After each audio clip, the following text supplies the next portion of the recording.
concerned we won't even know, right, about the next huge set of fires to roar through, like maybe a little blip, and it does feel like our media coverage. I was looking at, oh my God, the print even is what's happening to the Washington Post is a horror show. Yeah. Um, Exactly. I thought the Times was bad, but this is like it's unreal what is happening. The So Washington Post, the LA Times have been the LA Times, forget it. Yeah. the So billionaires have bought it and they're yeah, these they're oligarchs. So I just am wondering if we're even gonna. I'm so worried that we're not gonna know. I guess is my thing is. And did you see historically? Was there uh, in our own nation? I know what the Nazis did, but a suppression of information. Um, with the people who are in the robber barons who were in the bag. yeah, I mean, well, the robber barons, they had to contend with the free press. And they were criticized quite a bit.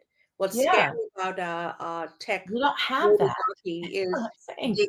they control information with Musk, Yeah, Zuckerberg, and all these spineless, but also people who are just simply very gung ho about this brave new world. They control the flow of information, not even to the extent that the robber barons did. I mean, Andrew Carnegie was really worried that people in Britain would hear about the Homestead strike and about how awful he was to workers in America because he wanted to maintain that image of himself as a philanthropist and kind of a liberal guy. So at least they could be shamed. People like Musk and Zuckerberg and Bezos can't even be shamed. You know, they're just all out for it for themselves. They have the kind of wealth that maybe the robber barons even dreamed of. So yeah. it's gotten much worse. Our new gilded age is much worse. The only thing that I can think of that is somewhat similar is what happened in the South during the Jim Crow era, where people were just reading um, literally newspapers that were funded by the white citizens councils and the white supremacists, and even their titles proclaimed their loyalty to what they call the solid South, etc. And they celebrated the lynchings of Black people, and it was pretty awful. The media Mm. in these newspapers in those days in the South. And for African Americans, like Ida B. Wells Barnett and other journalists, they had to move south. Her press was burned down in Memphis when she tried to correct the record. So she moved up north, and that's where people were. So the north remained a space, and I think that's what's going to happen.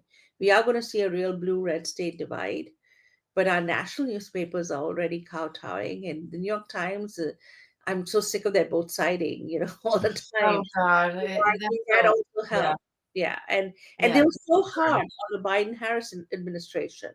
Why? Because they were not given that much access in the White House pool. So you'd rather have a fascist who just talks nonsense all the time because you have access to him. I mean, it's just so bizarre that people can't look beyond their Yeah, noses. I mean, if it's not impacting their book deals, why would they care, right? Exactly. Because I Yeah. don't even think it's about circulation or subscriptions anymore. It's just about individual fame. I was thinking about there's this second report that Jack Smith wrote that, of course, Merrick Garland didn't release because fuck that guy to And the moon. But like he was so in the slow. olden days, somebody would try to leak it to one of these newspapers, and I don't know if any of these newspapers would publish it We now. don't even know what Matt Gates's stuff was. That was supposed to get that Mm. his committee The report. report. That Right. if anything could have been easily leaked, that yet there's not a Democrat that couldn't go, here you go.